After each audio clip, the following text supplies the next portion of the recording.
Hey, this is Carla from the Butcher Babies. This is George Corcoran Fisher from Cannibal Corpse. Hey, this is Rex from Kill Devil Hill. It's Wednesday 13. This is Dad from Devil Driving. This is Motorist from War. You're listening to Rabid Noise on Rabid Radio. Turn it up. And we're back on Rabid Noise. That was Cocoon from Ash's latest album, Kablamo, and the band will be touring the country next month. And here to talk about everything Ash is drummer Rick Mcmurray. What's going on, man? Good morning. I'm here in sunny Edinburgh, although it's a little bit colder over here than probably is for you guys, I'd imagine. It's been a quiet start to the year for us. We had a busy year last year touring the new album Kablamo, so we've had a little bit of downtime. But looking forward to getting to Australia. I'll also be heading to the studio sort of pretty soon to start writing some new material as well. So it's going to start getting busy pretty soon. It's all happening, man. You're looking forward to getting down here for some warmer weather?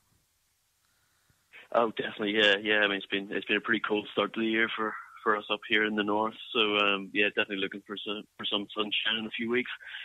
That'll be a welcome break from this weather. Hell yeah, man. Have to bring your board shorts and have a few beers? Yeah, I reckon so. Yeah. Awesome, man. Well, it's easy to say that, Australia loves Ash, and we are, of course, pretty damn stoked that you're heading back here again. Last time you were here, you played 1977 in full, and those shows were amazing. This time you're touring in support of Kablamo, as we mentioned before. Are you guys focusing more on tracks from that album on this tour, or are you going to mix it up a bit? Or Yeah, I mean, we'll still be mixing it up. There'll be plenty of 1977 tunes in there, For Real Angels. There's going to be, we've got quite a back catalogue at the minute, but I think the great thing about the new album is the new material's sitting really well with the older stuff we play as well. I think the previous stuff we did, the A to Z stuff, we were kind of pushing boundaries. Musically, there was a lot of sort of like synth stuff in there, and it feels that this is more of a guitar record, and it definitely sits better in the set. So we've got a chance to throw in maybe a few more than we would have on the A to Z stuff. So yeah, it should be a good mix. Awesome, man. Well, with the A to Z stuff, you playing that stuff live too? Oh yeah, well, for those who don't know, we did back in, I think it's like 2009, 2010. We did 26 singles in 1 year. That was the A to Z series. At that point, we decided we're never going to do any more albums, and we were just going to release stuff as a single. So we did this massive project, which turned out to be like doing 2 albums worth of stuff. So, but yeah, I mean, I guess the climate back then, sort of like when we did the previous album, that was 2007 that came out, and it just felt like the album as a format was just seemed to be dying a death, so we felt like we needed to change stuff up, and we come up with the concept of the A to Z thing. But yeah, I guess in the intervening years, I think our predictions of the album's death have been somewhat exaggerated, and we decided to go back to that format with the Kablamo stuff. So that was it was nice sort of taking a break from the album thing and sort of stepping away from it, and then sort of coming back to it. Gives us a bit of a sort of fresh perspective on it, and it's a pretty, like, for us, Kablamo was a pretty exciting record to me.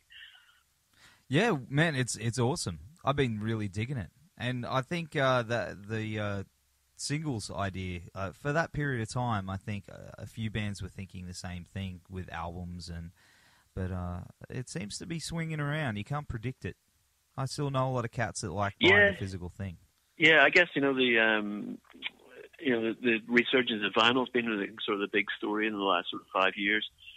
Since we did the A to Z thing, and we're all like real vinyl lovers. I mean, we did the whole A to Z thing. We put out vinyl for that as well.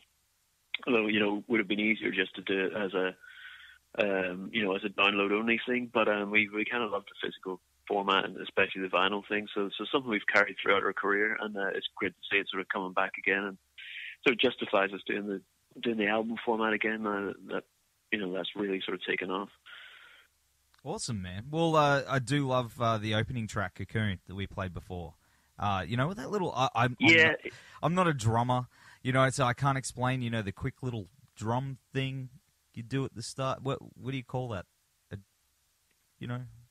don't know. It's just, I don't know. The song is, to me, seemed to call for that. So it's a bit of a flurry of stuff. I think Tim just said, well, we'll just start with this chord, and then I started playing that over the top. It's like it's probably stolen from like a Pixies song, I'd imagine. I usually steal quite a bit from them, but I've kind of did it my own way and turned it into like this like sort of crazy Tom intro part. But Yeah, I mean that song's like, it really kind of sums up the sort of the energy and the excitement we felt going back to doing another album. It was just like, Tim had written this little song, and I think it was on ukulele. He'd just like sort of like really sort of simple like 3-chord kind of thing, and had this like real poppy melody with it. And yeah, it was just like, for us it was just like, well, let's sort of like go through it. And we sort of like ran through it for about 10 minutes, and we're like, right, let's, we'll put it down, and then move on to something else. And then when we come back to it, we're going like, yeah, kind of, it's quintessential Ash. It really kind of sums up like what we are as a band. It's just a kind of fast, frenetic pop energy, and that spacey sound too. That classic, Ash sort of. Yeah. Well, yeah. Tim loves his crazy vintage pedals, and I think he's got like this crazy chorus pedal for that sound. And we've it's definitely something we throw in there quite a bit. So yeah, it's cool. Are you jamming on that song live? Oh we definitely play that one. It's definitely quite a favorite. It's just so much fun to play. Just like 2 minutes of just pure adrenaline. It's real fun. Yeah, I'm looking forward to seeing that one live. I do like that one a lot. So I guess we'll all go nuts. Definitely. See everyone go crazy. Well, man, I first saw you guys live when I was a young lad, when you played Livid Festival back in '96. That was one of the first shows I ever went to. Oh, wow. Yeah, that was amazing, man. I was actually going through a box of old photos the other day, and I found a couple of blurry ones of you guys, back with the disposable cameras, and some not so flattering ones of myself at that age, but let's forget about that. So yeah, well, it's going 96. Wow, I say like going back like 20 years. That's I do remember that. We had a great a great time there, and I think we did Livid Festival. I think it was in 2001 maybe as well. So yeah, we've got fond memories of playing up near Brisbane. It's good times, man.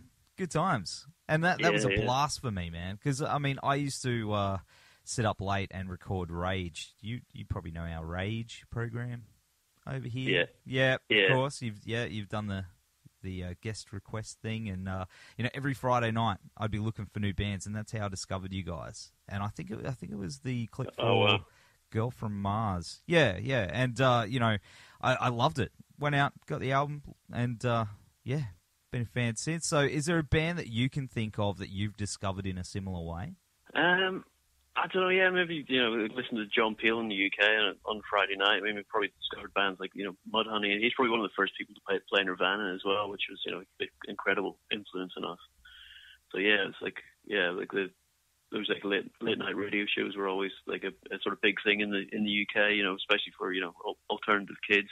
Probably before even the alternative genre was like kind of like that defined, but that was definitely where you found like the sort of like cool bands from America that no one else had heard of. I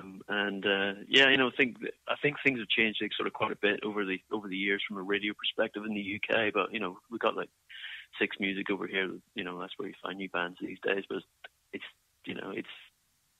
I think there was something about it back in those days when you had to sort of like, stay up late on a Friday night and just sort of like record the shows onto the tape or something like that. And, you go and you'd be talking about it with your mates the next week, going like, which bands were you really into and inspired by? So yeah, you definitely felt like you were, I don't know, like hunting for these little gems. I think things are probably a little bit more accessible these days. Oh, definitely, man. Definitely, man. I used to sit there with my little tape recorder and I put it up against the speaker. So it was kind of like piracy before piracy. But at least I went out and bought the CD, You'd play it back and it'd be all scratchy and you'd be like, yeah, this is rad. Yeah, the good old days. It's probably a very primitive version of Spotify. Yeah, pretty much, yeah. Well, man, when you're not on tour and you just want to, bash out on the drums, what do you jam to? I don't know. I was just trying and get a little bit of drumming in every day, but it's just kind of like sort of keeping speed up or something like that. But yeah, it's just we got to mix it up. I just put my iPod and shuffle, and whatever comes up, I'll try and play along to badly. I wouldn't say badly, man. But keep yourself. Yeah, keep. Well, so if you never played the song, you're never going to get it right. But it's like try and keep yourself on your toes. So, is there a band that you've been sort of cranking of late that you've tried jamming along with that's been maybe a bit of a challenge? Another drummer that sort of really pushed you? I don't know. I've been sort of digging out these old 50s sort of rock bands, and I've been listening to quite a lot of Black Sabbath recently as well. So that's pretty. It's pretty out of my comfort zone. You know, it's like, I guess, you know, my style's probably more sort of Ramones. It's just like, you know, fast and simple. But the Black Sabbath stuff, Bill Ward, his early stuff, just like some crazy stuff going on there. It's it's really inspiring. It's a bummer he's not doing this last tour with him. Yeah, it is, but you know, it's like it's hard to know what to believe. He says one thing, the rest of the band say another thing. It would be nice to have the original lineup, but you know, from what I've heard Ozzy saying, it's like maybe the shows wouldn't have been the same. But yeah, maybe they should have bowed out a few years ago. Maybe, but I did see him on the last tour, and it was pretty damn amazing. I mean, I've not actually caught them, but you know, I think the drummer they've got at the minute is pretty amazing. But yeah, it's like there's something special about that, you know, original lineup thing as well. Yeah, that's it.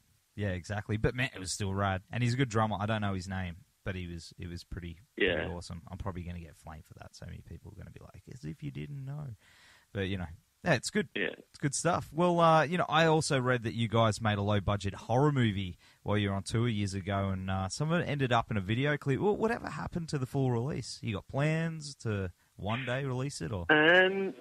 Yeah, I mean, this is going back a long time ago. I think we were doing a lot of touring in America. We were doing like a lot of like support slots, and it was like a sort of friend of ours who's a big fan of the band was like, "Hey, why don't you know, I've written this horror script, you know, based around the band. Do you guys want to shoot it? You probably got a bit of downtime doing the support thing." We were like, "Yeah, okay," and it's sort of it kind of spiraled out of control because like whoever we were touring with, he'd write a scene. And write in, like, you know, I think we did a couple of gigs with the Foo Fighters, and he was like, right, I'm going to write a scene for Dave Grohl. And, you know, we were doing stuff with Moby, and, you know, we just, like, ended up sort of, like, just the script sort of, like, we, like, shoehorning all these people we were touring with, and just kind of, like, degenerated into this, like, I don't know what it was. It was just, like, a mishmash of different scenes with no sort of, the plot was pretty thin, let's put it that way. And then it just ended up, you know, we finished touring and we didn't have an end for the film, so we had all this footage, but with no sort of a story to tie it all together. So it just ended up not being finished. But I think Mark, our bass player, put together like a few clips on YouTube to a couple of, I think it was this song from the A to Z series called A Binary. So if anyone wants to look it up, the whole video is just based around like little scenes from that. But yeah, we do get asked about this quite a lot, and we feel like, you know, maybe we do need to have like some sort of flashback ending to it. So I think we got a couple of days off from Australia, so you never know. Maybe we should try and finish it then. Do it. It'd be awesome. Because when I saw it, I thought it was really cool, man. I think the one thing we didn't do was shoot Tim's like death scene. So I don't know. Maybe we can sort of like write the whole thing around that, and it was like turns out that he's the killer or something. I don't know. Like 20 years later, he reveals it. Spoiler. Yeah. A bit of a spoiler there. That's all right. Maybe, yeah. But I'm just kind of thinking out of the box here, just trying to tie it together mentally in my head. But yeah, we will. If anyone wants to submit any sort of like plot ideas how we can finish this thing, I'll gladly take them. Well, maybe you could get a fan vote, get everyone to put in and how it should end, and then get everyone to vote, and then do it that way. Yeah. Yeah. And then no one will watch it. Yeah. I will. Damn. I knew there was a flaw in this plan. Well, man, you've toured all over the world and played almost everywhere. Is there one place still on Ash's dream list to play, if you could say that? Yeah, we've done very little stuff in South America. In fact, we've only been there once. It was about maybe 5 years ago. We played in Brazil, so it would be great to sort of get out there as well. Do a little bit more extensive touring out there. But yeah, I mean, you know, if someone books a gig, we'll gladly turn up and play. It doesn't matter where it is. But yeah, I mean, we're looking forward to getting back to Australia, and it's actually nice. Normally when we're in Australia, it's just like, you know, straight in, straight out again, just like, you know, what happened. But I think we've got like a few days off in the middle of this tour to actually get to see a bit of the country this time, which I think has probably maybe happened once before. So we might have a little bit of bit of time to chill out, and that'll be great. Awesome, man. You bringing the family? Unfortunately.